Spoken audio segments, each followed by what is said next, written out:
कि ground level पर हम हमारे साथी वाइस चांसलर्स और शिक्षा से जुड़े हुए सभी लोग इसको क्रियान्वित किस ढंग से कर पाते हैं। यदि हम पूरे परिश्रम से, पूरी निष्ठा से, पूरी श्रद्धा से इस नई शिक्षा नीति को आने वाली पीढ़ियों में लागू कर पाते हैं तो मुझे पूर्ण विश्वास है कि भारत के माननीय यशस्वी प्रधानमंत्री जी का जो संकल्प है, उनका जो सोच है कि आत्मनिर्भर भारत, हम उस दिशा में तेजी से आगे बढ़ पाएंगे।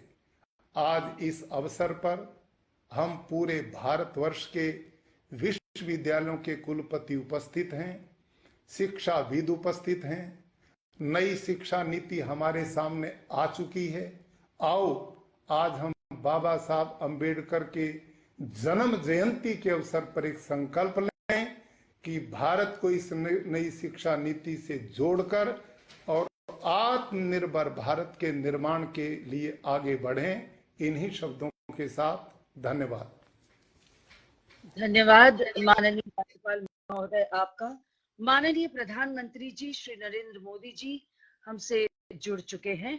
आमंत्रित करते हैं प्रोफेसर डॉक्टर अमी Upadhyay, vice chancellor, Baba Saheb Ambedkar open university Ahmedabad को आपके माननीय प्रधानमंत्री जी के स्वागत संबोधन के लिए। नमस्कार। डॉक्टर बाबा साहेब आम्बेडकर जी के चरणों में शत शत नमन।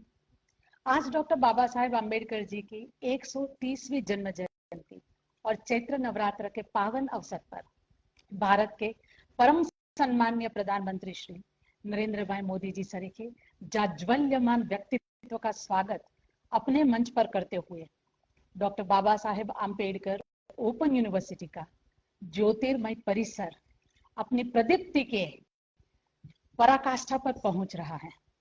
मैं अमी उपाध्याय, कुलगुरु doctor Baba Saheb Ambedkar open university, मंचस्थ समस्त महानुभाव और विश्वविद्यालय परिवार के साथ माननीय प्रधानमंत्री जी का doctor Baba Saheb Ambedkar open university और एसोसिएशन ऑफ इंडियन यूनिवर्सिटी की ओर से सहृदय स्वागत करती हूँ। यूनिवर्सिटी माननीय प्रधानमंत्री जी की प्रेरणा, माननीय राज्यपाल श्री के आशीर्वाद, माननीय मुख्यमंत्री श्री के नेतृत्व और माननीय शिक्षा मंत्री श्री के मार्गदर्शन की हमेशा से आभारी है। आज का दिन यूनिवर्सिटी परिसर के लिए चिरस्मरणीय रहेगा, जब वह एक साथ कई अद्भुत संयोगों का साक्षी बन रहा है। सर्वप्रथम तो यह कि जिन महामानव के नाम और विचारों का अनुसरण यह यूनिवर्सिटी करती है, ऐसे बाबा साहब अम्बेडकर जी की जन्म जयंती पर उनके विचारों को अपने जीवन में चरितार्थ करने वाले माननीय प्रधानमंत्री जी स्वयं आज हमारे साथ हैं। द्वितीयतः डॉक्टर आम्बेडकर जी का चिरस्वप्न समरस समाज का संकल्प लेकर यूनिवर्सिटी में कार्यान्वित होने वाली समरसता पीठ की उद्घोषणा। तृतीयतः यूनिवर्सिटी के प्रबंध मंडल के सम्मानित सदस्य, गुजरात के प्रतिष्ठित लेखक और अम्बेडकर अध्येता श्री किशोर भाई मकवाणा जी की पुस्तकों का माननीय प्रधानमंत्री जी के कर कमलों से विमोचन। और अंततः वह सर्व प्रमुख कार्यक्रम जिसके लिए हम सब आज विशेष रूप से एकत्र हुए हैं, एआईयू द्वारा आयोजित नेशनल वाइस चांसलर्स कॉन्फ्रेंस का सम्माननीय प्रधानमंत्री से शुभारंभ। यह अखिल भारतीय कुलपति सम्मेलन राष्ट्रीय शिक्षा नीति 2020 के चरणबद्ध कार्यान्वयन की योजना तैयार करने का लक्ष्य लेकर आरंभ हो रहा है। हमारे माननीय प्रधानमंत्री श्री और शिक्षा मंत्री श्री का मैं नए भारत के सृजन के स्वप्न को साकार कर सके ऐसी अभूतपूर्व शिक्षा नीति के प्रदान के लिए आभार से स्वागत करती हूँ। I apologize, but I will not miss this opportunity to express what every Indian feels under the visionary leadership of Honorable Prime Minister, quoting slightly changed poem by Sarveshwar Dayal Saxena ji. आपका नेतृत्व पाकर अक्सर हमें लगता है कि हम असमर्थताओं से नहीं, संभावनाओं से घिरे हैं। हर दीवार में द्वार बन सकता है और हर द्वार में से पूरा का पूरा पहाड़ गुजर सकता है। सामर्थ्य केवल इच्छा का दूसरा नाम है। जिस नेतृत्व ने भारत को विश्व गुरु की राह पर सामर्थ्य और संभावना का पर्याय बनाया, ऐसे परम श्रद्धेय हृदयस्थ प्रधानमंत्री श्री का मैं यूनिवर्सिटी, एआईयू और राष्ट्र के संपूर्ण शिक्षा जगत की ओर से स्वागत करती हूँ। जय जय जय गरीब गुजरात, वंदे भारत मातरम। धन्यवाद अमी जी। गुजरात ने हमेशा बाबा साहेब के समरसता के मंत्र को आत्मसात किया है। इसका उत्तम उदाहरण है गुजरात के शिक्षा मंत्री श्री भूपेंद्र सिंह जी, जो पिछले 41 सालों से समरसता व्रत का धारण किए हुए हैं और ये पूरा दिन 14 अप्रैल को दलित परिवारों के साथ बिताते हैं। और अब आमंत्रित करते हैं माननीय प्रधानमंत्री जी को कि आपके कर कमलों से भारत रत्न डॉक्टर बाबा साहेब आम्बेडकर जी के जीवन, कार्य और विचार पर श्री किशोर मकवाणा द्वारा लिखित 4 पुस्तकों के संपुट का विमोचन करें। इस संपुट में उपलब्ध हैं व्यक्ति दर्शन, जीवन दर्शन, आयाम दर्शन और राष्ट्र दर्शन। अंबेडकर जी पर अपने गहन अध्ययन के लिए जाने बजाते लेखक श्री किशोर मकवाणा के ये पुस्तक बाबा साहब को राष्ट्र निर्माता के रूप में प्रस्तुत करता अद्वितीय दस्तावेज है। आइए देखें इस संपुट की झलक।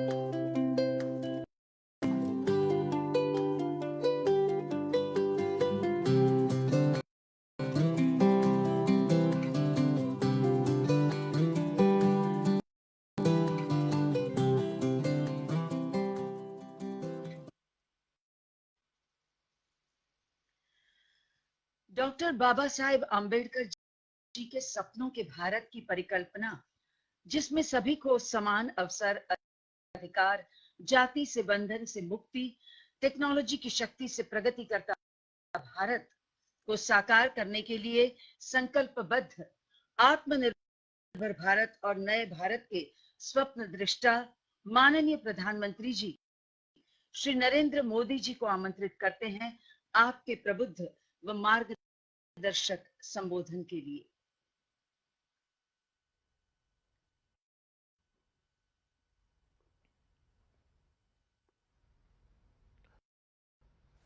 नमस्कार। कार्यक्रम में मेरे साथ उपस्थित गुजरात के राज्यपाल आचार्य श्री देवव्रत जी, भारत सरकार में मेरे साथी भाई रमेश जी, गुजरात के मुख्यमंत्री विजय रूपाणी जी, गुजरात के शिक्षा मंत्री श्रीमान भूपेंद्र सिंह जी, यूजीसी के chairman professor DP Singh ji, Baba Saheb Ambedkar open university की vice chancellor professor Ami Upadhyay ji, association of Indian universities AIU के प्रेसिडेंट प्रोफेसर तेज प्रताप जी, सभी उपस्थित महानुभाव और साथियों, आज जब देश आजादी का अमृत महोत्सव मना रहा है, तो उसी कालखंड में बाबा साहब आम्बेडकर की जन्म जयंती का अवसर हमें उस महान यज्ञ से भी जोड़ता है और भविष्य की प्रेरणा से भी जोड़ता है। मैं कृतज्ञ राष्ट्र की तरफ से, सभी देशवासियों की तरफ से बाबा साहेब को आदरपूर्वक श्रद्धांजलि अर्पित करता हूं। साथियों, आजादी की लड़ाई में हमारे लाखों करोड़ों स्वाधीनता सेनानियों ने समरस, समावेशी भारत का सपना देखा था। उन सपनों को पूरा करने की शुरुआत बाबा साहब ने देश को संविधान को दे करके की थी। आज उसी संविधान पर चलकर भारत एक नया भविष्य गढ़ रहा है, सफलता के नए आयाम हासिल कर रहा है। साथियों, आज इस पवित्र दिन एसोसिएशन ऑफ इंडियन यूनिवर्सिटीज के वाइस चांसलर्स की 95th मीटिंग भी हो रही है। बाबा साहब अम्बेडकर ओपन यूनिवर्सिटी में बाबा साहब समरसता चेयर की स्थापना की घोषणा भी हुई है। अभी बाबा साहब के जीवन पर, उनके विचारों पर, आदर्शों पर भाई किशोर मकवाना जी की 4 पुस्तकों का लोकार्पण भी हुआ है। मैं इन प्रयासों से जुड़े सभी महानुभावों को बधाई देता हूं। साथियों, भारत दुनिया में मदर ऑफ डेमोक्रेसी का गर्व अनुभव करता है। डेमोक्रेसी हमारी सभ्यता, हमारे तौर तरीकों का, एक प्रकार से हमारी जीवन पद्धति का एक महज हिस्सा रहा है। आजादी के बाद का भारत अपनी उसी लोकतांत्रिक विरासत को मजबूत करके आगे बढ़े। बाबा साहब ने इसका एक मजबूत आधार देश को दिया। बाबा साहब को अब हम पढ़ते हैं, समझते हैं, तो हमें एहसास होता है कि वो एक यूनिवर्सल विजन के व्यक्ति थे।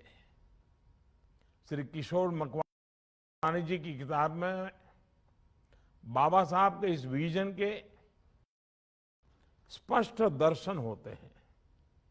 उनकी एक पुस्तक बाबा साहब के जीवन दर्शन से परिचित कराती है। दूसरी किताब उनके व्यक्ति दर्शन पर केंद्रित है। इसी तरह तीसरी किताब में बाबा साहब का राष्ट्र दर्शन हमारे सामने आता है और चौथी किताब में उनके आयाम दर्शन को देशवासियों तक ले जाएगी। ये चारों दर्शन अपने आप में किसी आधुनिक शास्त्र से कम नहीं है। मैं चाहूंगा कि देश के विश्वविद्यालयों में, कॉलेजों में हमारी नई पीढ़ी ज्यादा से ज्यादा इन पुस्तकों को और ऐसे कई पुस्तकों को भी पढ़े। समृद्ध समाज की बात हो, दलित वंचित समाज के अधिकारों की चिंता हो, महिलाओं के उत्थान और योगदान का प्रश्न हो, शिक्षा और विशेषकर उच्च शिक्षा पर बाबा साहब का विजन हो, इन सभी आयामों से देश के युवाओं को बाबा साहब को जानने समझने का अवसर मिलेगा। साथियों, डॉक्टर आम्बेडकर कहते थे, मेरे 3 उपास्य देवता है, ज्ञान, स्वाभिमान और शील, यानी नॉलेज, सेल्फ रिस्पेक्ट और पोलाइटनेस। जब नॉलेज आती है तभी सेल्फ रिस्पेक्ट भी बढ़ती है। सेल्फ रिस्पेक्ट से व्यक्ति अपने अधिकार, अपने राइट्स के लिए अवेयर होता है और इक्वल राइट से ही समाज में समरसता आती है और देश प्रगति करता है। हम सभी बाबा साहब के जीवन संघर्ष से परिचित हैं। इतने संघर्षों के बाद भी बाबा साहब जिस ऊंचाई पर पहुंचे वो हम सभी के लिए बहुत बड़ी प्रेरणा है। बाबा साहब आम्बेडकर हमें जो मार्ग दिखा कर गए हैं उस पर देश निरंतर चले, इसकी जिम्मेदारी हमारी शिक्षा व्यवस्था पर, हमारे विश्वविद्यालयों पर हमेशा रही है। और जब प्रश्न एक राष्ट्र के रूप में साझा लक्ष्यों का हो, साझा प्रयासों का हो, तो सामूहिक प्रयास ही सिद्धि का माध्यम बनते हैं। इसलिए मैं समझता हूं इसमें एसोसिएशन ऑफ इंडियन यूनिवर्सिटीज की भूमिका महत्वपूर्ण हो जाती है। एआईयू के पास तो डॉक्टर सर्वपल्ली राधाकृष्णन जी, डॉक्टर श्यामा प्रसाद मुखर्जी, श्रीमती हंसा मेहता जी, डॉक्टर जाकिर हुसैन जी जैसे विद्वानों की भी एक बहुत बड़ी लंबी विरासत है। डॉक्टर राधाकृष्णन जी कहते थे, the end product of education should be a free creative man who can battle against historical circumstances and adversities of nature। तात्पर्य ये कि शिक्षा को शिक्षा वो हो जो व्यक्ति को मुक्त करे, वो खुलकर सोचे, नई सोच के साथ नया निर्माण करे। उनका मानना था कि हमें अपना एजुकेशन मैनेजमेंट पूरे वर्ल्ड को एक यूनिट मानकर विकसित करना चाहिए, लेकिन साथ ही वह एजुकेशन के इंडियन कैरेक्टर पर, भारतीय चरित्र पर भी उतना ही बल देते थे। आज के ग्लोबल सिनेरियो में ये बात और भी महत्वपूर्ण हो जाती है। अभी यहां पर नई राष्ट्रीय शिक्षा नीति और उसके इम्प्लीमेंटेशन प्लान पर स्पेशल इश्यूज रिलीज किए गए। ये इश्यूज इस बात के डिटेल डॉक्यूमेंट्स हैं कि नेशनल एजुकेशन पॉलिसी एक फ्यूचरिस्टिक पॉलिसी है, ग्लोबल पैरामीटर्स की पॉलिसी है। आप सभी विद्वज्जन नेशनल एजुकेशन पॉलिसी की बारीकियों से परिचित हैं। डॉक्टर राधाकृष्णन जी ने एजुकेशन के जिन पर्पज की बात कही थी वही इस पॉलिसी के कोर में दिखता है। मुझे बताया गया है कि इस बार आपने सेमिनार की थीम वो भी यही रखी है, implementing national education policy 2020 to transform higher education in India. इसके लिए आप सब बधाई के पात्र हैं। मैं एनईपी को लेकर लगातार विशेषज्ञों से चर्चा करता रहा हूं। नेशनल एजुकेशन पॉलिसी जितनी प्रैक्टिकल है उतनी ही प्रैक्टिकल इसका इम्प्लीमेंटेशन भी है। साथियों, आपने अपना पूरा जीवन शिक्षा को ही समर्पित किया है। आप सब भली भांति जानते हैं कि हर स्टूडेंट का अपना एक सामर्थ्य होता है, क्षमता होती है। इन्हीं क्षमताओं के आधार पर स्टूडेंट्स और टीचर्स के सामने 3 सवाल भी होते हैं। पहला, वो क्या कर सकते हैं। दूसरा, अगर उन्हें सिखाया जाए तो वो क्या कर सकते हैं। और तीसरा, वो क्या करना चाहते हैं। एक स्टूडेंट क्या कर सकता है, ये उसकी इनर स्ट्रेंथ है। लेकिन अगर हम उनकी इनर स्ट्रेंथ के साथ उन्हें इंस्टीट्यूशनल स्ट्रेंथ दे दें तो उसमें उनका विकास व्यापक हो जाता है। इस कॉम्बिनेशन से हमारे युवा वो कर सकते हैं जो वो करना चाहते हैं।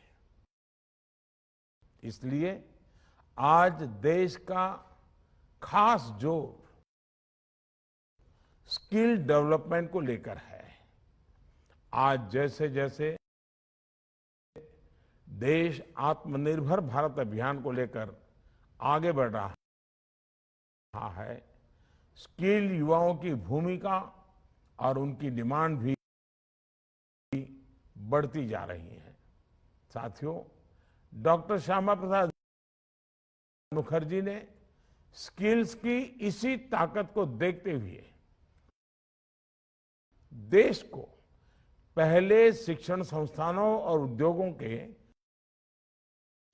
कोलैबोरेशन पर बहुत जोर दिया था। आज तो देश के पास और भी असीम अवसर हैं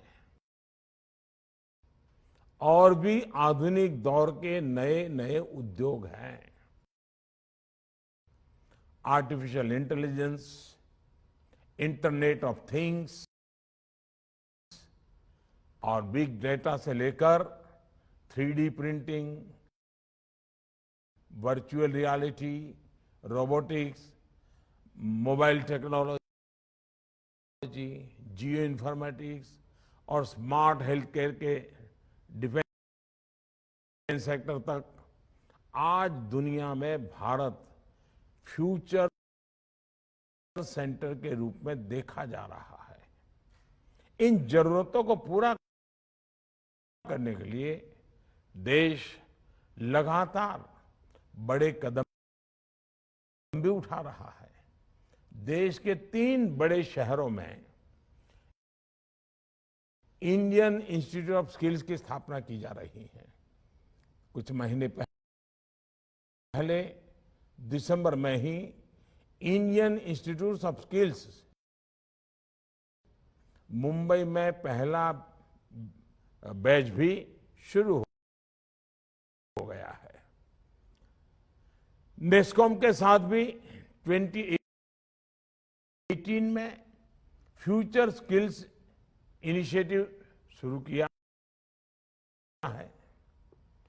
ये इनिशिएटिव 10 इमर्जिंग टेक्नोलॉजीज में 150 से ज्यादा स्किल सेट्स की ट्रेनिंग देता है। साथियों, नई राष्ट्रीय शिक्षा नीति में NETF का भी प्रावधान है,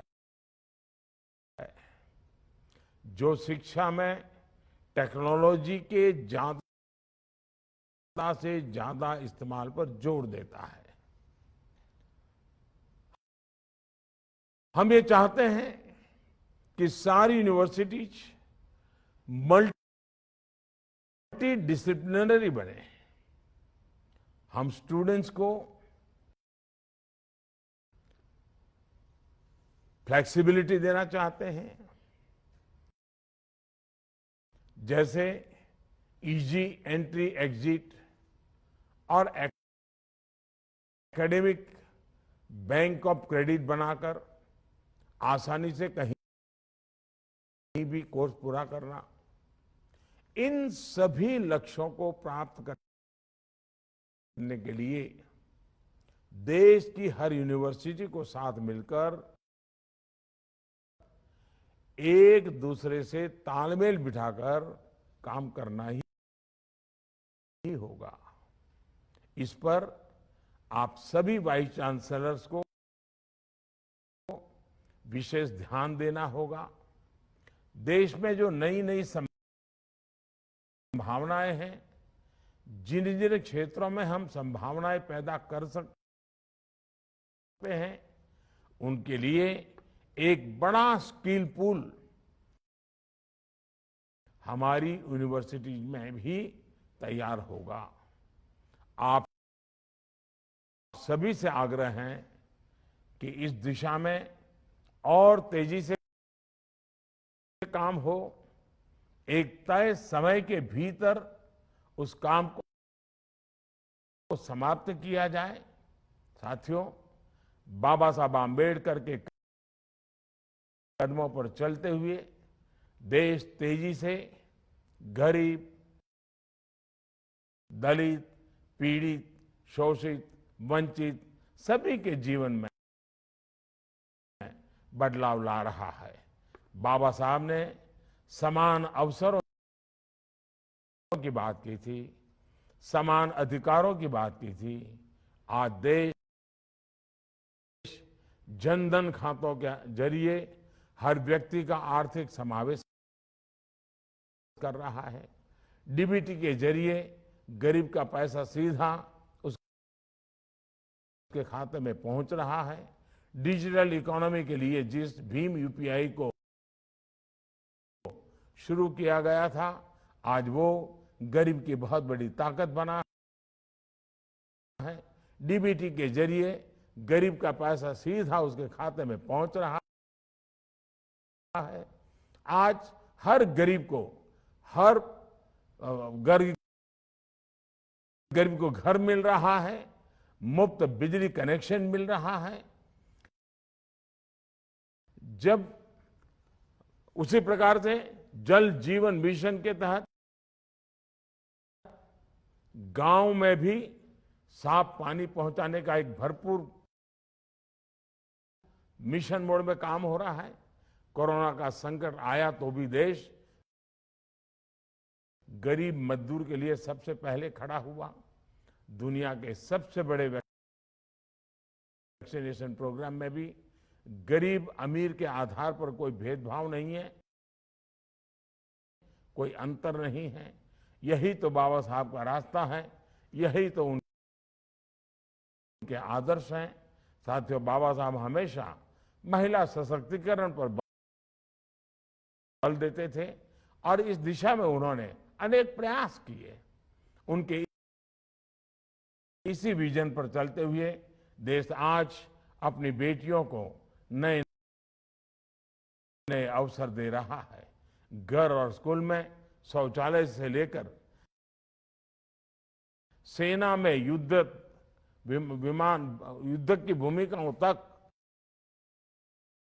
देश की हर पॉलिसी के केंद्र में आज महिलाएं हैं। इसी तरह बाबा साहब के जीवन संदेश को जन जन तक पहुंचाने के लिए ही आज देश काम कर रहा है। बाबा साहब से जुड़े स्थानों को पंच तीर्थ के रूप में विकसित किया जा रहा है। कुछ साल पहले मुझे डॉक्टर अंबेडकर इंटरनेशनल सेंटर के लोकार्पण का अवसर मिला था। आज ये सेंटर सामाजिक और आर्थिक विषयों पर बाबा साहब के जीवन पर रिसर्च के केंद्र के रूप में उभर रहा है। साथियों, आज हम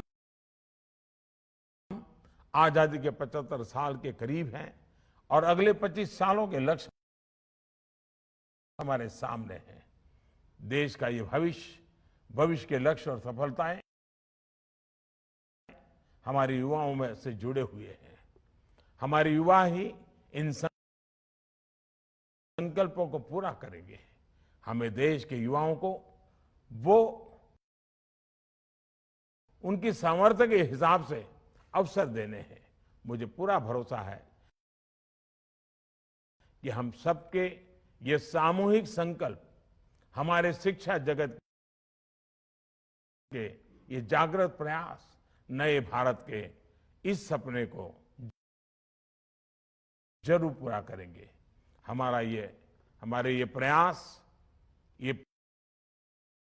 परिश्रम ही बाबा साहब के चरणों में हमारी श्रद्धांजलि होगी। इन्हीं शुभकामनाओं के साथ मैं फिर एक बार आप सबको बहुत बहुत धन्यवाद देता हूं, नवरात्रि की शुभकामनाएं देता हूं। आज बाबा साहब आम्बेडकर की जन्म जयंती पर विशेष रूप से शुभकामनाएं देता हूं। बहुत बहुत धन्यवाद। संकल्प से सिद्धि तक का लक्ष्य लिए जो निकल पड़े हैं प्रण करके, अपना तन मन अर्पण करके, ऐसे भारत के माननीय प्रधानमंत्री जी का सादर धन्यवाद करते हैं कि वे आज हमारे इस सत्र में हमसे वर्चुअली जुड़े और वर्चुअल मंच पर उपस्थित सभी गणमान्य का भी स्वागत करते हैं, साथ ही उनका धन्यवाद करते हैं और सभी वाइस चांसलर्स का भी बहुत बहुत धन्यवाद। ये वर्चुअल उद्घाटन सत्र यहां समाप्त करते हैं। इसी के साथ हिना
के ही कुशल कारीगर बन जाते हैं।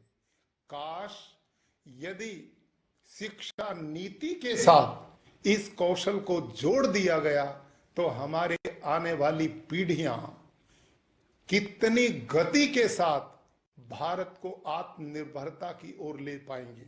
मैं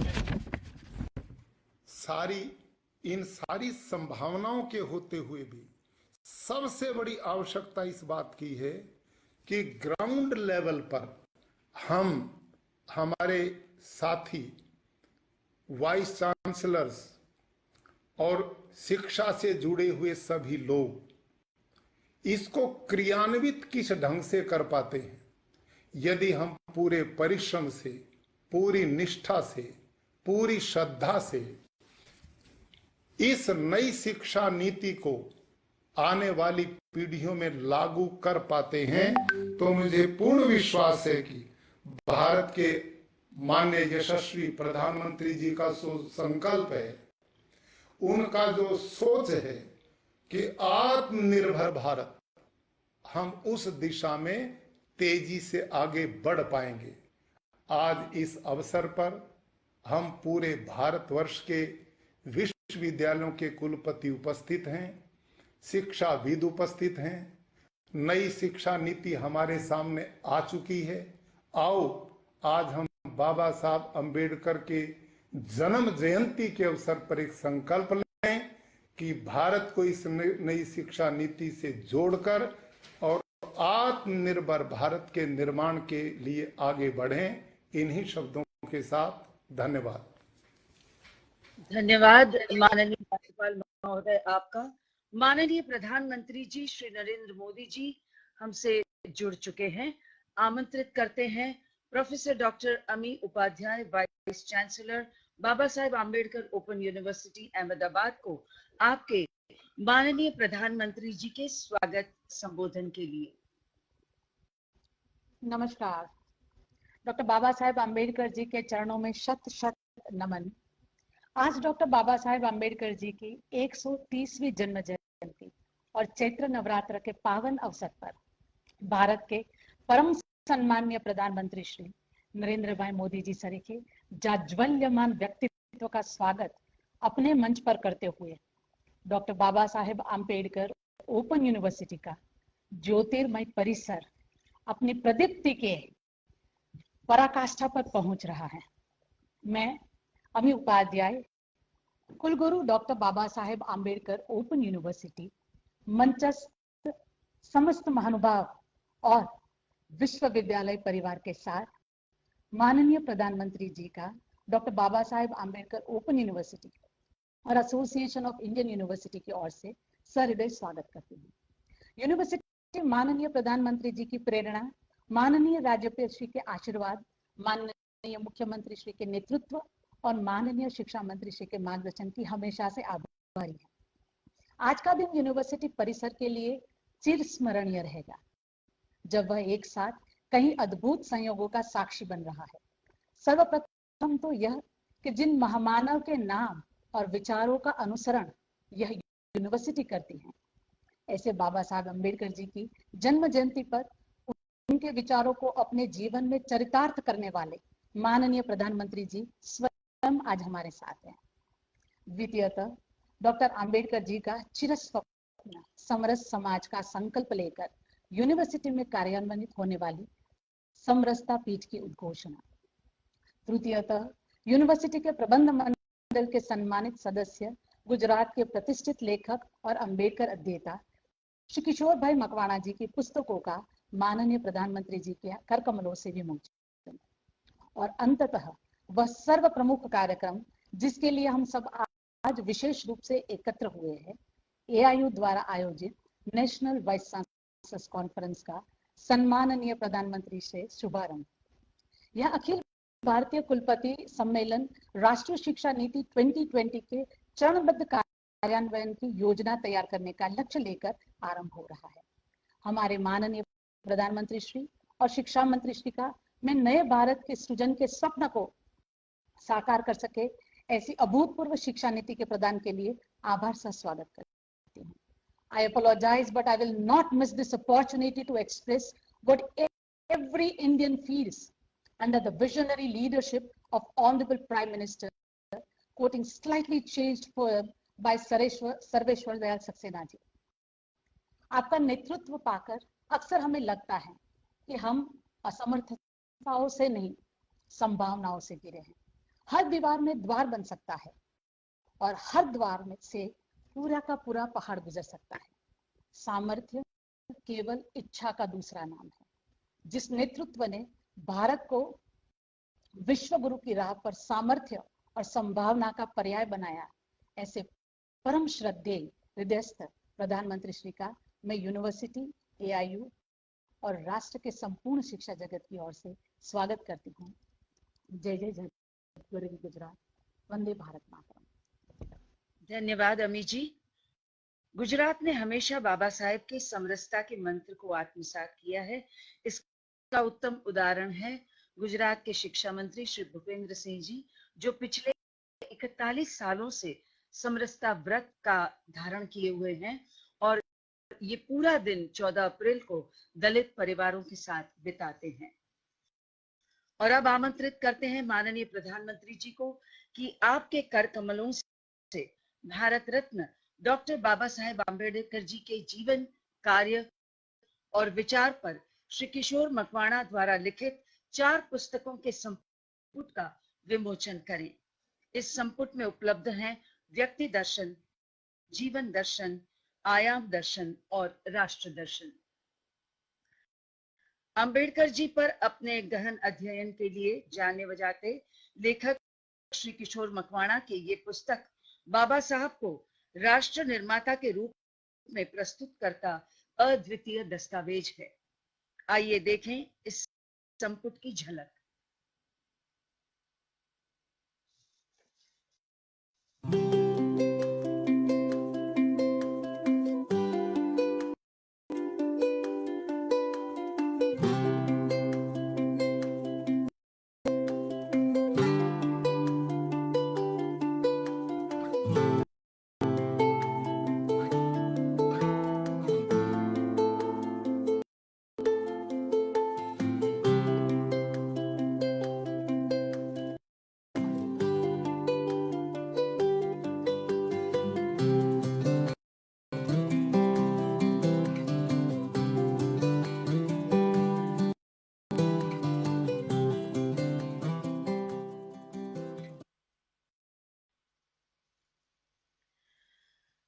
डॉक्टर बाबा साहेब आम्बेडकर जी के सपनों के भारत की परिकल्पना, जिसमें सभी को समान अवसर, अधिकार, जाति से बंधन से मुक्ति, टेक्नोलॉजी की शक्ति से प्रगति करता भारत को साकार करने के लिए संकल्पबद्ध आत्मनिर्भर भारत और नए भारत के स्वप्न दृष्टा माननीय प्रधानमंत्री जी श्री नरेंद्र मोदी जी को आमंत्रित करते हैं आपके प्रबुद्ध व मार्गदर्शक संबोधन के लिए।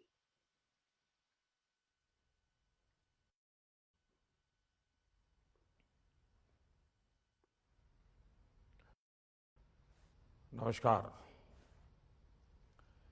कार्यक्रम में मेरे साथ उपस्थित गुजरात के राज्यपाल आचार्य श्री देवव्रत जी, भारत सरकार में मेरे साथी भाई रमेश जी, गुजरात के मुख्यमंत्री विजय रूपाणी जी, गुजरात के शिक्षा मंत्री श्रीमान भूपेंद्र सिंह जी, यूजीसी के chairman professor DP Singh ji, Baba Saheb Ambedkar open university की vice chancellor professor Ami Upadhyay जी,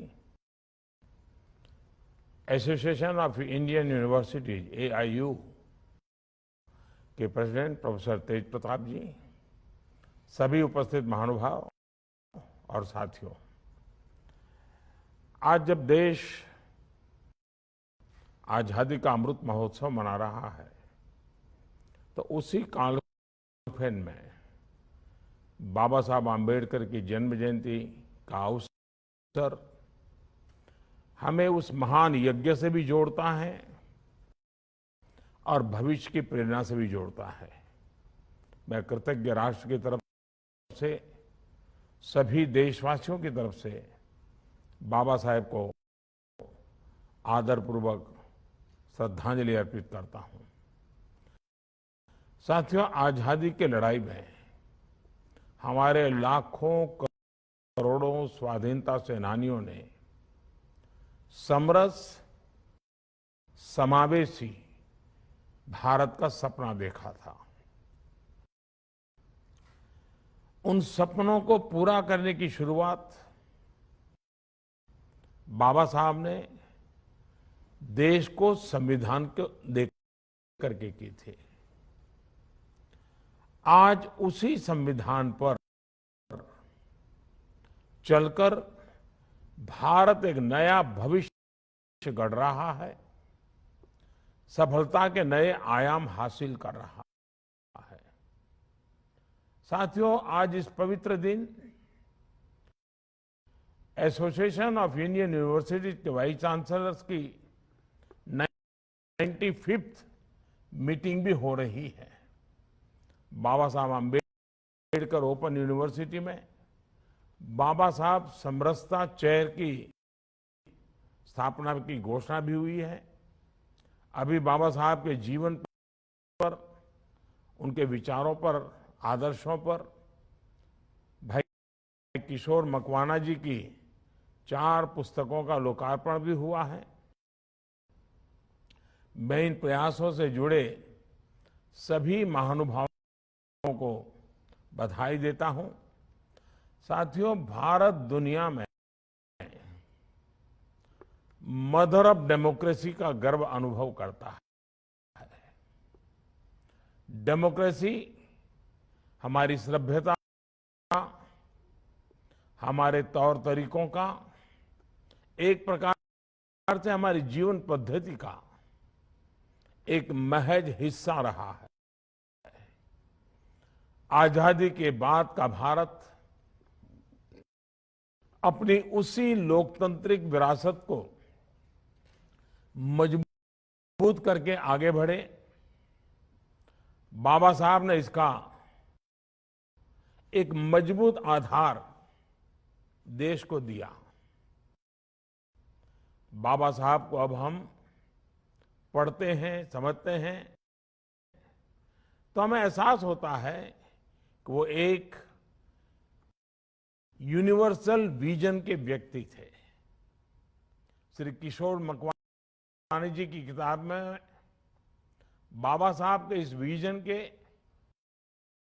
स्पष्ट दर्शन होते हैं।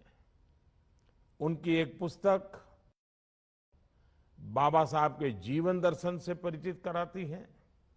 दूसरी किताब उनके व्यक्ति दर्शन पर केंद्रित है।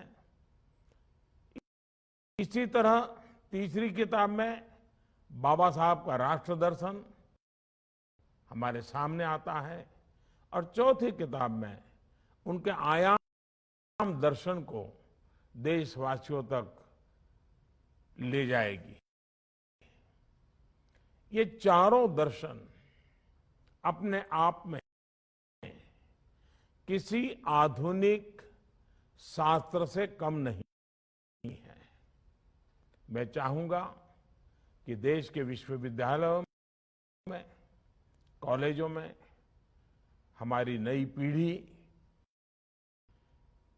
ज्यादा से ज्यादा इन पुस्तकों को और ऐसे कई पुस्तकों को भी पढ़ें। समृद्ध समाज की बात हो, दलित वंचित समाज के अधिकारों की चिंता हो, महिलाओं के उत्थान और योगदान का प्रश्न हो, शिक्षा और विशेषकर उच्च शिक्षा पर बाबा साहब का विजन हो, इन सभी आयामों से देश के युवाओं को बाबा साहब को जानने समझने का अवसर मिलेगा। साथियों, डॉक्टर आम्बेडकर कहते थे, मेरे 3 उपास्य देवता है, ज्ञान, स्वाभिमान और शील, यानी नॉलेज, सेल्फ रिस्पेक्ट और पोलाइटनेस। जब नॉलेज आती है तभी सेल्फ रिस्पेक्ट भी बढ़ती है। सेल्फ रिस्पेक्ट से व्यक्ति अपने अधिकार, अपने राइट्स के लिए अवेयर होता है और इक्वल राइट से ही समाज में समरसता आती है और देश प्रगति करता है। हम सभी बाबा साहब के जीवन संघर्ष से परिचित हैं। इतने संघर्षों के बाद भी बाबा साहब जिस ऊंचाई पर पहुंचे वो हम सभी के लिए बहुत बड़ी प्रेरणा है। बाबा साहब आम्बेडकर हमें जो मार्ग दिखा कर गए हैं उस पर देश निरंतर चले, इसकी जिम्मेदारी हमारी शिक्षा व्यवस्था पर, हमारे विश्वविद्यालयों पर हमेशा रही है। और जब प्रश्न एक राष्ट्र के रूप में साझा लक्ष्यों का हो, साझा प्रयासों का हो, तो सामूहिक प्रयास ही सिद्धि का माध्यम बनते हैं।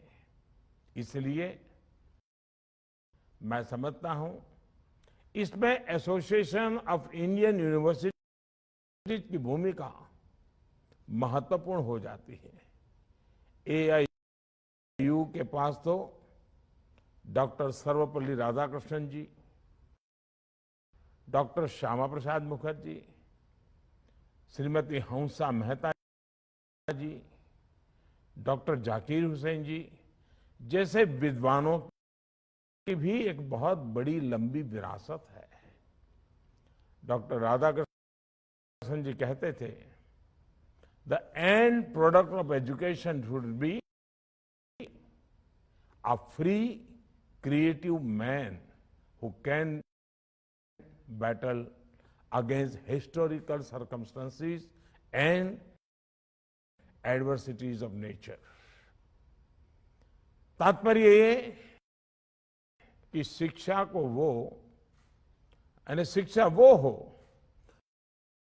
जो व्यक्ति को मुक्त करे, वो खुलकर सोचे, नई सोच के साथ नया निर्माण करे। का मानना था कि हमें अपना एजुकेशन मैनेजमेंट पूरे वर्ल्ड को एक यूनिट मानकर विकसित करना चाहिए, लेकिन साथ ही वह एजुकेशन के इंडियन कैरेक्टर पर, भारतीय चरित्र पर भी उतना ही बल देते थे। आज के ग्लोबल सिनेरियो में ये बात और भी महत्वपूर्ण हो जाती है। अभी यहां पर नई राष्ट्रीय शिक्षा नीति और उसके इम्प्लीमेंटेशन प्लान पर स्पेशल इश्यूज रिलीज किए गए। ये इश्यूज इस बात के डिटेल डॉक्यूमेंट्स हैं कि नेशनल एजुकेशन पॉलिसी एक फ्यूचरिस्टिक पॉलिसी है, ग्लोबल पैरामीटर्स की पॉलिसी है। आप सभी विद्वज्जन नेशनल एजुकेशन पॉलिसी की बारीकियों से परिचित हैं। डॉक्टर राधाकृष्णन जी ने एजुकेशन के जिन पर्पज की बात कही थी, वही इस पॉलिसी के कोर में दिखता है। मुझे बताया गया है कि इस बार आपने सेमिनार की थीम वो भी यही रखी है, implementing national education policy 2020 to transform higher education in India. इसके लिए आप सब बधाई के पात्र हैं। मैं एनईपी को लेकर लगातार विशेषज्ञों से चर्चा करता रहा हूं। नेशनल एजुकेशन पॉलिसी जितनी प्रैक्टिकल है, उतनी ही प्रैक्टिकल इसका इम्प्लीमेंटेशन भी है। साथियों, आपने अपना पूरा जीवन शिक्षा को ही समर्पित किया है। आप सब भली भांति जानते हैं कि हर स्टूडेंट का अपना एक सामर्थ्य होता है, क्षमता होती है। इन्हीं क्षमताओं के आधार पर स्टूडेंट्स और टीचर्स के सामने 3 सवाल भी होते हैं। पहला, वो क्या कर सकते हैं।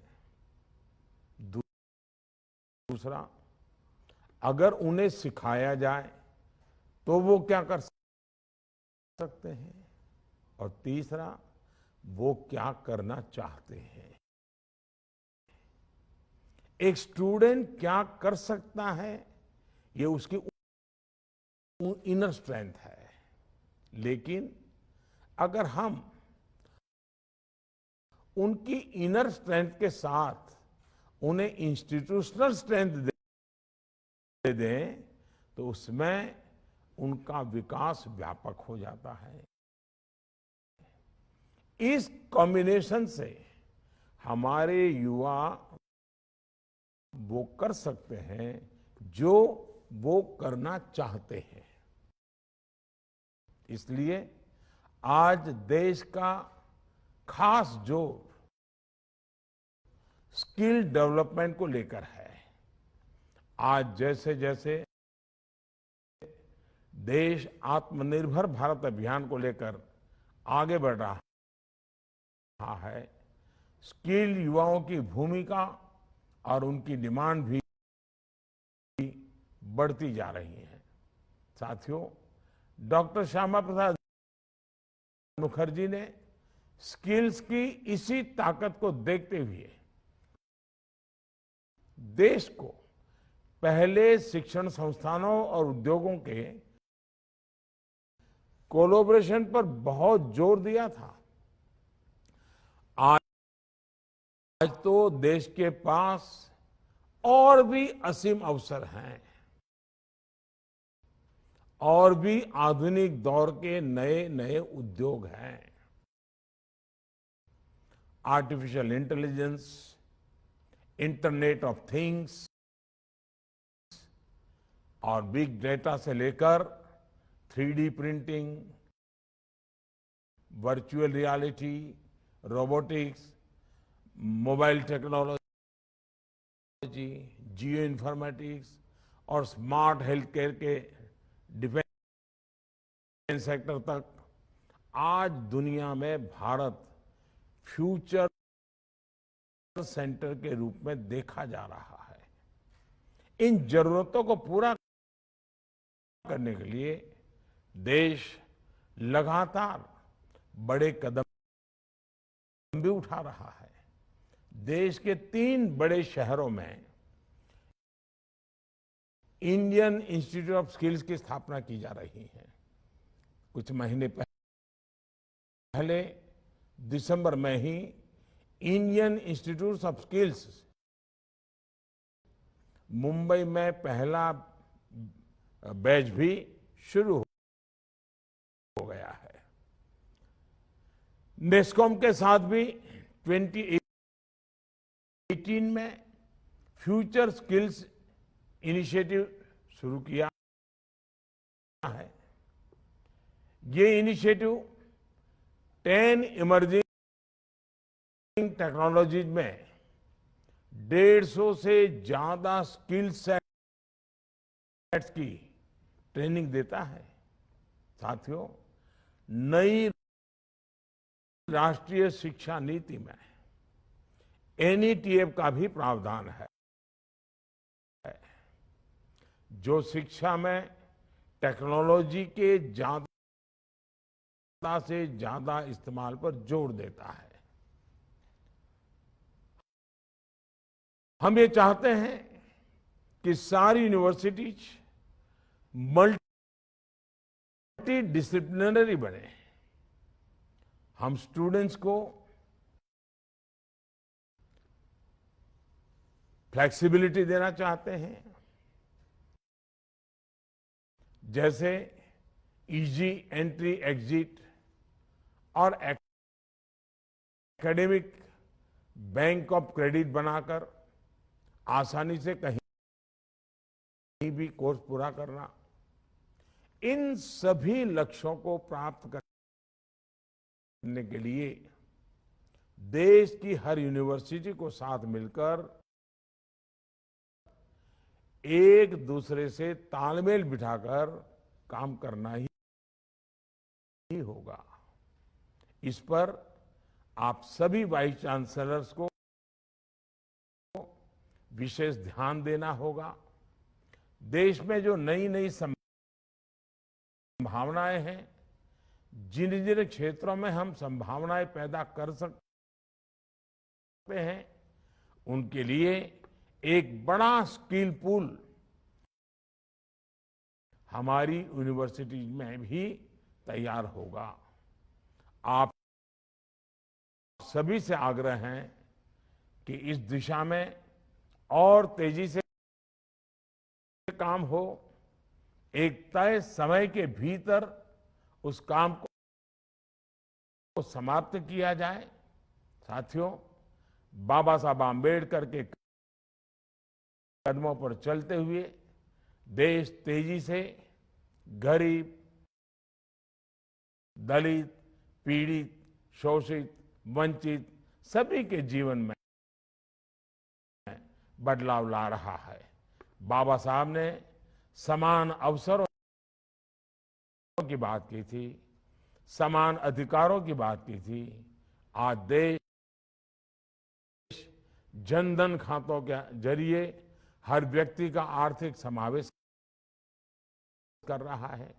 डीबीटी के जरिए गरीब का पैसा सीधा उसके खाते में पहुंच रहा है। डिजिटल इकोनॉमी के लिए जिस भीम यूपीआई को शुरू किया गया था, आज वो गरीब की बहुत बड़ी ताकत बना है। डीबीटी के जरिए गरीब का पैसा सीधा उसके खाते में पहुंच रहा है। आज हर गरीब को गरीब को घर मिल रहा है, मुफ्त बिजली कनेक्शन मिल रहा है। जब उसी प्रकार से जल जीवन मिशन के तहत गांव में भी साफ पानी पहुंचाने का एक भरपूर मिशन मोड में काम हो रहा है। कोरोना का संकट आया तो भी देश गरीब मजदूर के लिए सबसे पहले खड़ा हुआ। दुनिया के सबसे बड़े वैक्सीनेशन प्रोग्राम में भी गरीब अमीर के आधार पर कोई भेदभाव नहीं है, कोई अंतर नहीं है। यही तो बाबा साहब का रास्ता है, यही तो उनके आदर्श हैं। साथियों, बाबा साहब हमेशा महिला सशक्तिकरण पर बल देते थे और इस दिशा में उन्होंने अनेक प्रयास किए। उनके इसी विजन पर चलते हुए देश आज अपनी बेटियों को नए नए अवसर दे रहा है। घर और स्कूल में शौचालय से लेकर सेना में युद्ध की भूमिकाओं तक देश की हर पॉलिसी के केंद्र में आज महिलाएं हैं। इसी तरह बाबा साहब के जीवन संदेश को जन जन तक पहुंचाने के लिए ही आज देश काम कर रहा है। बाबा साहब से जुड़े स्थानों को पंच तीर्थ के रूप में विकसित किया जा रहा है। कुछ साल पहले मुझे डॉक्टर अंबेडकर इंटरनेशनल सेंटर के लोकार्पण का अवसर मिला था। आज ये सेंटर सामाजिक और आर्थिक विषयों पर बाबा साहब के जीवन पर रिसर्च के केंद्र के रूप में उभर रहा है। साथियों, आज हम आजादी के 75 साल के करीब हैं और अगले 25 सालों के लक्ष्य हमारे सामने हैं। देश का ये भविष्य के लक्ष्य और सफलताएं हमारे युवाओं में से जुड़े हुए हैं। हमारे युवा ही इन संकल्पों को पूरा करेंगे। हमें देश के युवाओं को वो उनकी सामर्थ्य के हिसाब से अवसर देने हैं। मुझे पूरा भरोसा है कि हम सबके ये सामूहिक संकल्प हमारे शिक्षा जगत के ये जागृत प्रयास नए भारत के इस सपने को जरूर पूरा करेंगे। हमारे ये प्रयास, ये परिश्रम ही बाबा साहब के चरणों में हमारी श्रद्धांजलि होगी। इन्हीं शुभकामनाओं के साथ मैं फिर एक बार आप सबको बहुत बहुत धन्यवाद देता हूं, नवरात्रि की शुभकामनाएं देता हूं। आज बाबा साहब आम्बेडकर की जन्म जयंती पर विशेष रूप से शुभकामनाएं देता हूं। बहुत बहुत धन्यवाद। संकल्प से सिद्धि तक का लक्ष्य लिए जो निकल पड़े हैं प्रण करके, अपना तन मन अर्पण करके, ऐसे भारत के माननीय प्रधानमंत्री जी का सादर धन्यवाद करते हैं कि वे आज हमारे इस सत्र में हमसे वर्चुअली जुड़े और वर्चुअल मंच पर उपस्थित सभी गणमान्य का भी स्वागत करते हैं। साथ ही उनका धन्यवाद करते हैं और सभी वाइस चांसलर्स का भी बहुत बहुत धन्यवाद। ये वर्चुअल उद्घाटन सत्र यहां समाप्त करते हैं। इसी के साथ हिना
ही कुशल कारीगर बन जाते हैं। काश यदि शिक्षा नीति के साथ इस कौशल को जोड़ दिया गया तो हमारे आने वाली पीढ़ियां कितनी गति के साथ भारत को आत्मनिर्भरता की ओर ले पाएंगे। मैं इन सारी संभावनाओं के होते हुए भी सबसे बड़ी आवश्यकता इस बात की है कि ग्राउंड लेवल पर हम हमारे साथी वाइस चांसलर्स और शिक्षा से जुड़े हुए सभी लोग इसको क्रियान्वित किस ढंग से कर पाते हैं। यदि हम पूरे परिश्रम से, पूरी निष्ठा से, पूरी श्रद्धा से इस नई शिक्षा नीति को आने वाली पीढ़ियों में लागू कर पाते हैं तो मुझे पूर्ण विश्वास है कि भारत के माननीय यशस्वी प्रधानमंत्री जी का जो संकल्प है, उनका जो सोच है कि आत्मनिर्भर भारत, हम उस दिशा में तेजी से आगे बढ़ पाएंगे। आज इस अवसर पर हम पूरे भारतवर्ष के विश्वविद्यालयों के कुलपति उपस्थित हैं, शिक्षाविद उपस्थित हैं। नई शिक्षा नीति हमारे सामने आ चुकी है। आओ आज हम बाबा साहब अंबेडकर के जन्म जयंती के अवसर पर एक संकल्प लें कि भारत को इस नई शिक्षा नीति से जोड़कर और आत्मनिर्भर भारत के निर्माण के लिए आगे बढ़ें। इन्हीं शब्दों के साथ धन्यवाद। धन्यवाद माननीय राज्यपाल महोदय आपका। माननीय प्रधानमंत्री जी श्री नरेंद्र मोदी जी हमसे जुड़ चुके हैं। आमंत्रित करते हैं प्रोफेसर डॉक्टर अमी Upadhyay, vice chancellor, Baba Saheb Ambedkar open university Ahmedabad को आपके माननीय प्रधानमंत्री जी के स्वागत संबोधन के लिए। नमस्कार। डॉक्टर बाबा साहेब आम्बेडकर जी के चरणों में शत शत नमन। आज डॉक्टर बाबा साहेब आम्बेडकर जी की 130वीं जन्म जयंती और चैत्र नवरात्र के पावन अवसर पर भारत के परम सम्माननीय प्रधानमंत्री श्री नरेंद्र भाई मोदी जी सरीखे जाज्वल्यमान व्यक्तित्व का स्वागत अपने मंच पर करते हुए doctor Baba Saheb Ambedkar open university का ज्योतिर्मय परिसर अपनी प्रदीप्ति के पराकाष्ठा पर पहुंच रहा है। मैं अमी उपाध्याय, कुलगुरु doctor Baba Saheb Ambedkar open university, मंचस्थ समस्त महानुभाव और विश्वविद्यालय परिवार के साथ माननीय प्रधानमंत्री जी का doctor Baba Saheb Ambedkar open university और एसोसिएशन ऑफ इंडियन यूनिवर्सिटी की ओर से सहृदय स्वागत करती हूँ। यूनिवर्सिटी माननीय प्रधानमंत्री जी की प्रेरणा, माननीय राज्यपाल श्री के आशीर्वाद, माननीय मुख्यमंत्री श्री के नेतृत्व और माननीय शिक्षा मंत्री श्री के मार्गदर्शन की हमेशा से आभारी है। आज का दिन यूनिवर्सिटी परिसर के लिए चिरस्मरणीय रहेगा, जब वह एक साथ कई अद्भुत संयोगों का साक्षी बन रहा है।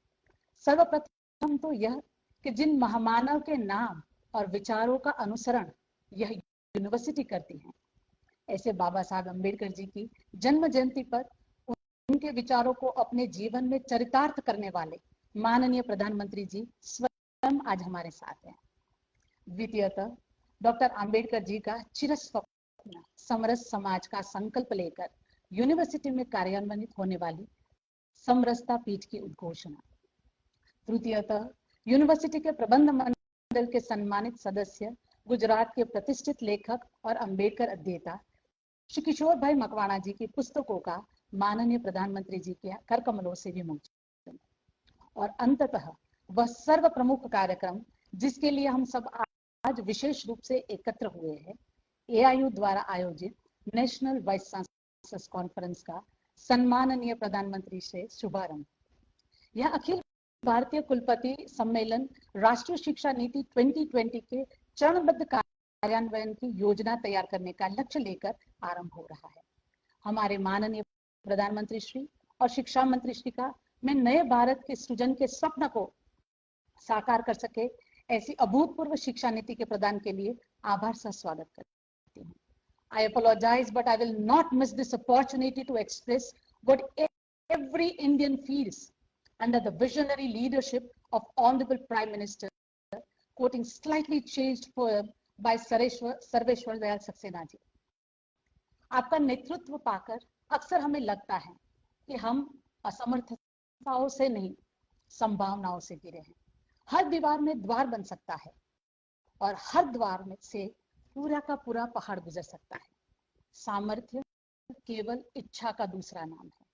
जिस नेतृत्व ने भारत को विश्व गुरु की राह पर सामर्थ्य और संभावना का पर्याय बनाया, ऐसे परम श्रद्धेय हृदयस्थ प्रधानमंत्री श्री का मैं यूनिवर्सिटी, AIU और राष्ट्र के संपूर्ण शिक्षा जगत की ओर से स्वागत करती हूँ। जय जय जय गरीब गुजरात, वंदे भारत मातरम। धन्यवाद अमी जी।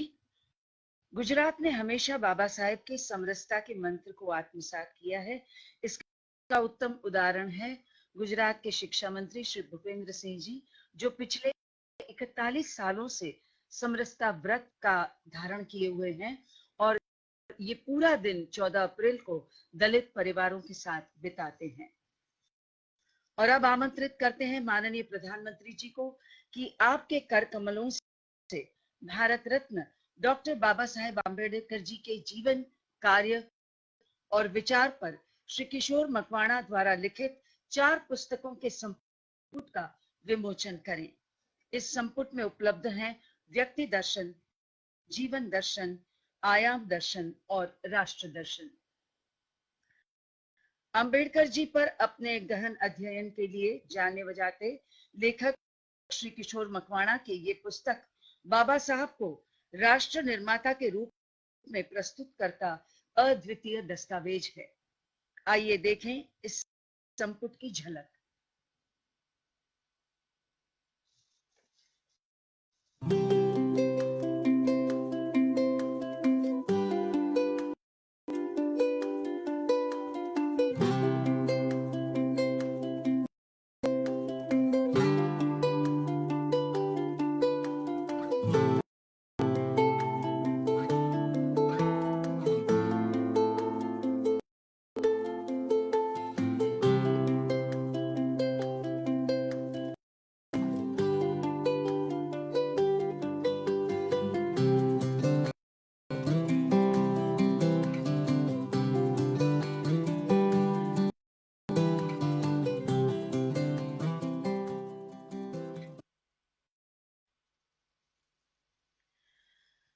डॉक्टर बाबा साहेब आम्बेडकर जी के सपनों के भारत की परिकल्पना, जिसमें सभी को समान अवसर, अधिकार, जाति से बंधन से मुक्ति, टेक्नोलॉजी की शक्ति से प्रगति करता भारत को साकार करने के लिए संकल्पबद्ध आत्मनिर्भर भारत और नए भारत के स्वप्न दृष्टा माननीय प्रधानमंत्री जी श्री नरेंद्र मोदी जी को आमंत्रित करते हैं आपके प्रबुद्ध व मार्गदर्शक संबोधन के लिए।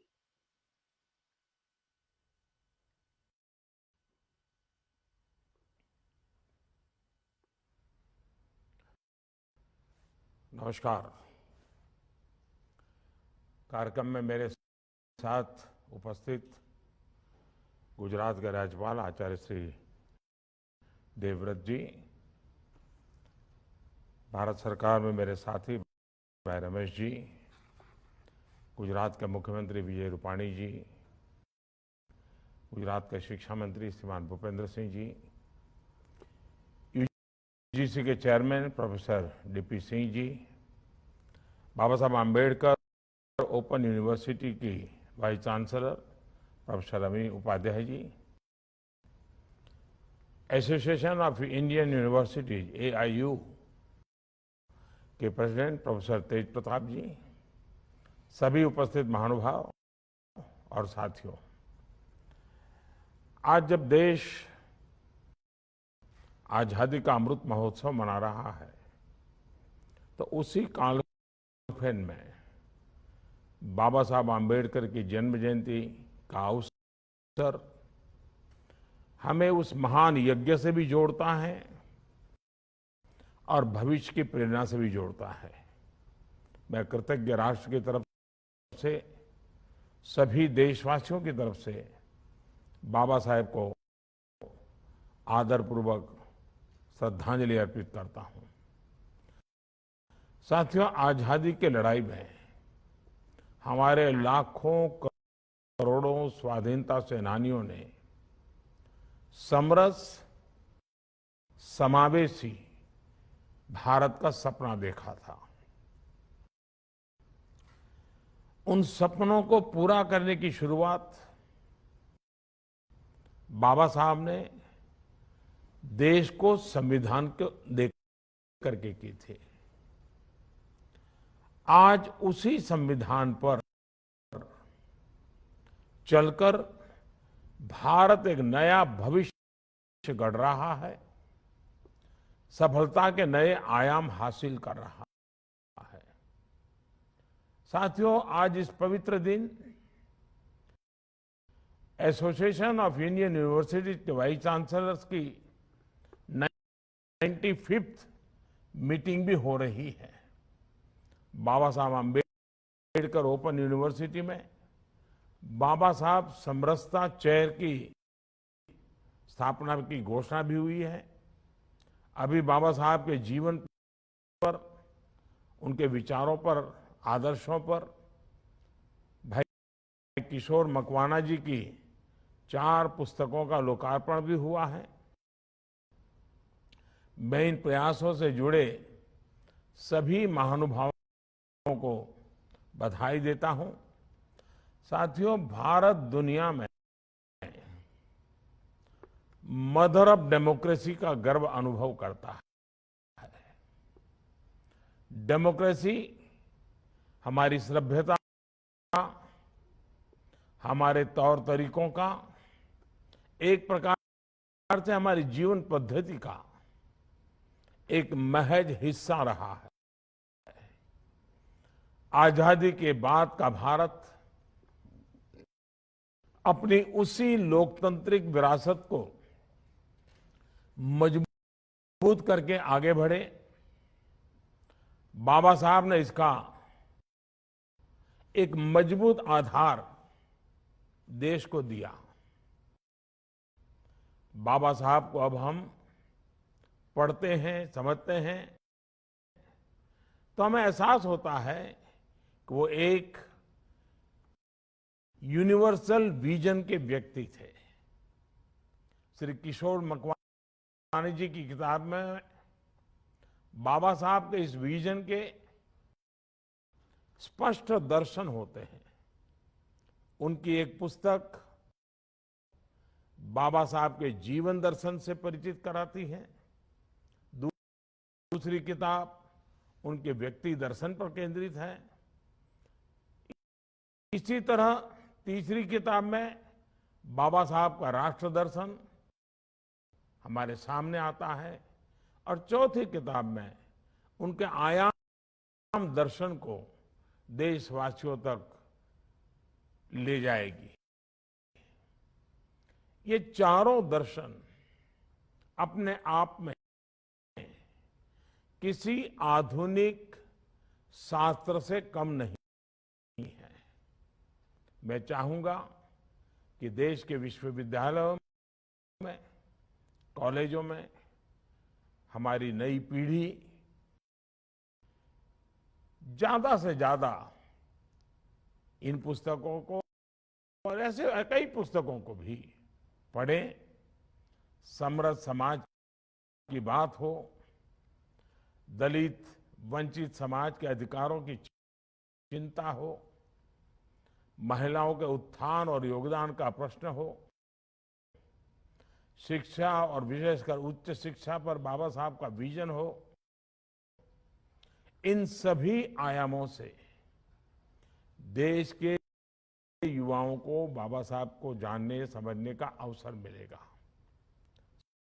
साथियों, डॉक्टर आम्बेडकर कहते थे, मेरे 3 उपास्य देवता है,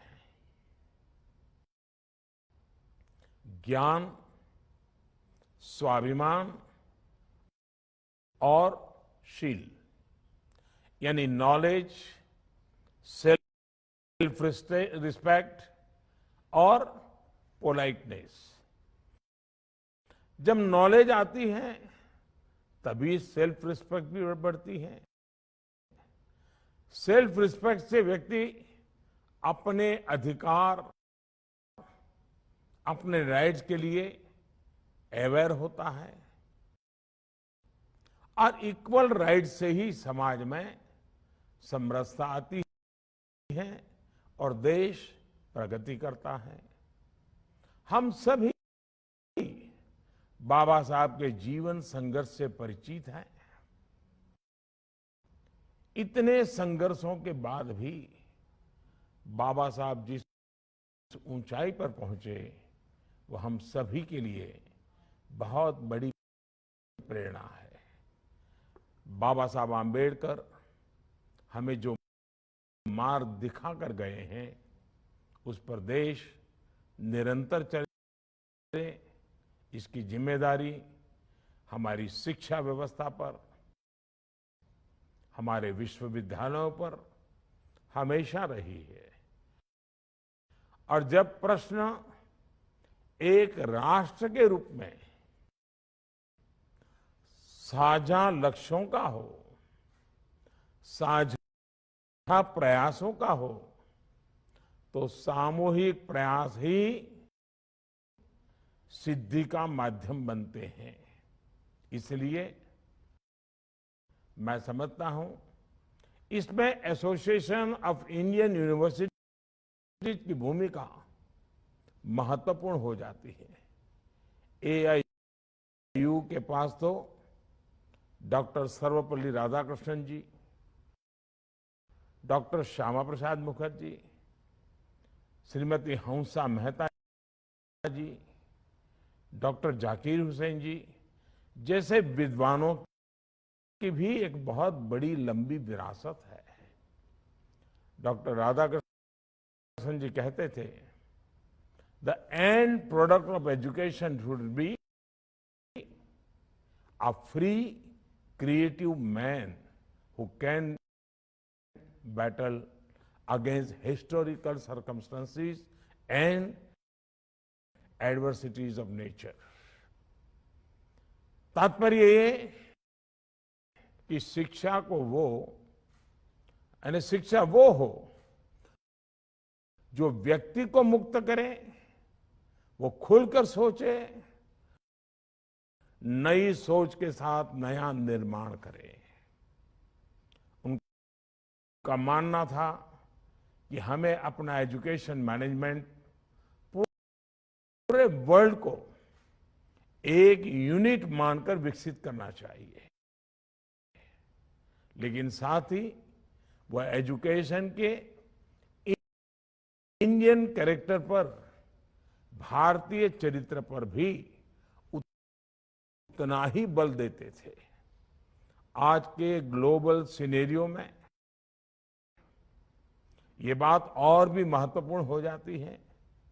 अभी यहां पर नई राष्ट्रीय शिक्षा नीति और उसके इम्प्लीमेंटेशन प्लान पर स्पेशल इश्यूज रिलीज किए गए। ये इश्यूज इस बात के डिटेल डॉक्यूमेंट्स हैं कि नेशनल एजुकेशन पॉलिसी एक फ्यूचरिस्टिक पॉलिसी है, ग्लोबल पैरामीटर्स की पॉलिसी है। आप सभी विद्वज्जन नेशनल एजुकेशन पॉलिसी की बारीकियों से परिचित हैं। डॉक्टर राधाकृष्णन जी ने एजुकेशन के जिन पर्पज की बात कही थी वही इस पॉलिसी के कोर में दिखता है। मुझे बताया गया है कि इस बार आपने सेमिनार की थीम वो भी यही रखी है,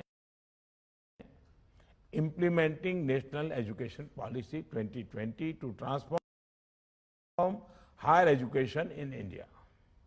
इसके लिए आप सब बधाई के पात्र हैं। मैं एनईपी को लेकर लगातार विशेषज्ञों से चर्चा करता रहा हूं। नेशनल एजुकेशन पॉलिसी जितनी प्रैक्टिकल है उतनी ही प्रैक्टिकल इसका इम्प्लीमेंटेशन भी है। साथियों, आपने अपना पूरा जीवन शिक्षा को ही समर्पित किया है। आप सब भली भांति जानते हैं कि हर स्टूडेंट का अपना एक सामर्थ्य होता है, क्षमता होती है। इन्हीं क्षमताओं के आधार पर स्टूडेंट्स और टीचर्स के सामने 3 सवाल भी होते हैं। पहला, वो क्या कर सकते हैं। दूसरा, अगर उन्हें सिखाया जाए तो वो क्या कर सकते हैं। और तीसरा, वो क्या करना चाहते हैं। एक स्टूडेंट क्या कर सकता है, ये उसकी इनर स्ट्रेंथ है। लेकिन अगर हम उनकी इनर स्ट्रेंथ के साथ उन्हें इंस्टीट्यूशनल स्ट्रेंथ दे दें तो उसमें उनका विकास व्यापक हो जाता है। इस कॉम्बिनेशन से हमारे युवा वो कर सकते हैं जो वो करना चाहते हैं। इसलिए आज देश का खास जोर स्किल डेवलपमेंट को लेकर है। आज जैसे जैसे देश आत्मनिर्भर भारत अभियान को लेकर आगे बढ़ रहा है, स्किल युवाओं की भूमिका और उनकी डिमांड भी बढ़ती जा रही है। साथियों, डॉक्टर श्यामा प्रसाद मुखर्जी ने स्किल्स की इसी ताकत को देखते हुए देश को पहले शिक्षण संस्थानों और उद्योगों के कोलैबोरेशन पर बहुत जोर दिया था। आज तो देश के पास और भी असीम अवसर हैं और भी आधुनिक दौर के नए नए उद्योग हैं। Artificial intelligence, internet of things और बिग डेटा से लेकर 3D printing, virtual reality, robotics, mobile technology, geo informatics और स्मार्ट हेल्थ केयर के डिफेंस सेक्टर तक आज दुनिया में भारत फ्यूचर सेंटर के रूप में देखा जा रहा है। इन जरूरतों को पूरा करने के लिए देश लगातार बड़े कदम भी उठा रहा है। देश के 3 बड़े शहरों में इंडियन इंस्टीट्यूट ऑफ स्किल्स की स्थापना की जा रही है। कुछ महीने पहले दिसंबर में ही Indian institute of skills Mumbai में पहला बैच भी शुरू हो गया है। नेस्कॉम के साथ भी 2018 में फ्यूचर स्किल्स इनिशिएटिव शुरू किया है।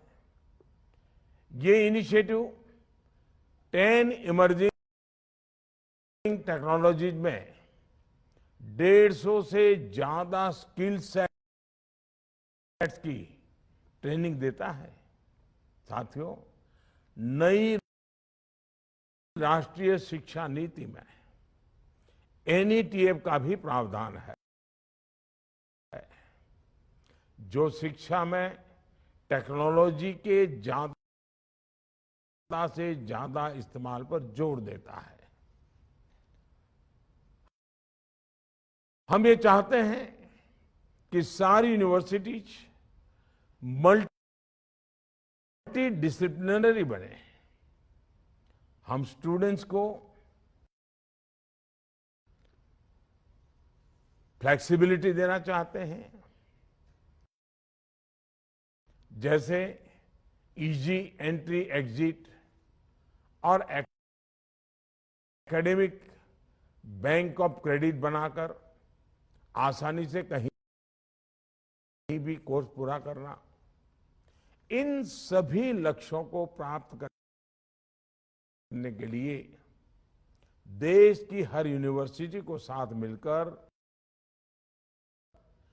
एक दूसरे से तालमेल बिठाकर काम करना ही होगा। इस पर आप सभी वाइस चांसलर्स को विशेष ध्यान देना होगा। देश में जो नई नई संभावनाएं हैं, जिन जिन क्षेत्रों में हम संभावनाएं पैदा कर सकते हैं, उनके लिए एक बड़ा स्किल पूल हमारी यूनिवर्सिटी में भी तैयार होगा।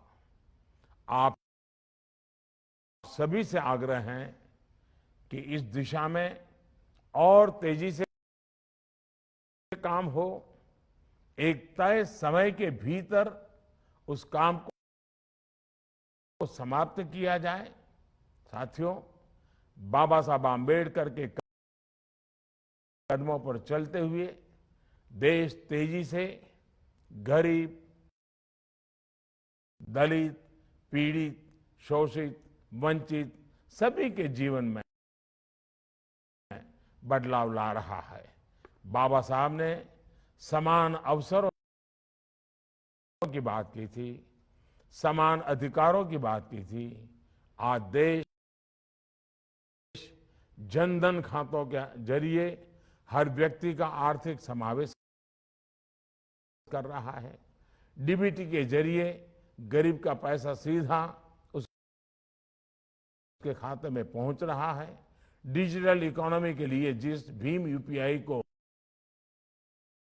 शुरू किया गया था, आज वो गरीब की बहुत बड़ी ताकत बना है। डीबीटी के जरिए गरीब का पैसा सीधा उसके खाते में पहुंच रहा है। आज हर गरीब को गरीब को घर मिल रहा है, मुफ्त बिजली कनेक्शन मिल रहा है। जब उसी प्रकार से जल जीवन मिशन के तहत गांव में भी साफ पानी पहुंचाने का एक भरपूर मिशन मोड में काम हो रहा है। कोरोना का संकट आया तो भी देश गरीब मजदूर के लिए सबसे पहले खड़ा हुआ। दुनिया के सबसे बड़े वैक्सीनेशन प्रोग्राम में भी गरीब अमीर के आधार पर कोई भेदभाव नहीं है, कोई अंतर नहीं है। यही तो बाबा साहब का रास्ता है, यही तो उनके आदर्श हैं। साथियों, बाबा साहब हमेशा महिला सशक्तिकरण पर बल देते थे और इस दिशा में उन्होंने अनेक प्रयास किए। उनके इसी विजन पर चलते हुए देश आज अपनी बेटियों को नए नए अवसर दे रहा है। घर और स्कूल में शौचालय से लेकर सेना में युद्ध की भूमिकाओं तक देश की हर पॉलिसी के केंद्र में आज महिलाएं हैं। इसी तरह बाबा साहब के जीवन संदेश को जन जन तक पहुंचाने के लिए ही आज देश काम कर रहा है। बाबा साहब से जुड़े स्थानों को पंच तीर्थ के रूप में विकसित किया जा रहा है। कुछ साल पहले मुझे डॉक्टर अंबेडकर इंटरनेशनल सेंटर के लोकार्पण का अवसर मिला था। आज ये सेंटर सामाजिक और आर्थिक विषयों पर बाबा साहब के जीवन पर रिसर्च के केंद्र के रूप में उभर रहा है। साथियों, आज हम आजादी के 75 साल के करीब हैं और अगले 25 सालों के लक्ष्य हमारे सामने हैं। देश का ये भविष्य के लक्ष्य और सफलताएं हमारे युवाओं में से जुड़े हुए हैं। हमारे युवा ही इन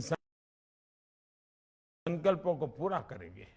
हमें देश के युवाओं को वो उनकी सामर्थ्य के हिसाब से अवसर देने हैं। मुझे पूरा भरोसा है कि हम सबके ये सामूहिक संकल्प हमारे शिक्षा जगत के ये जागृत प्रयास नए भारत के इस सपने को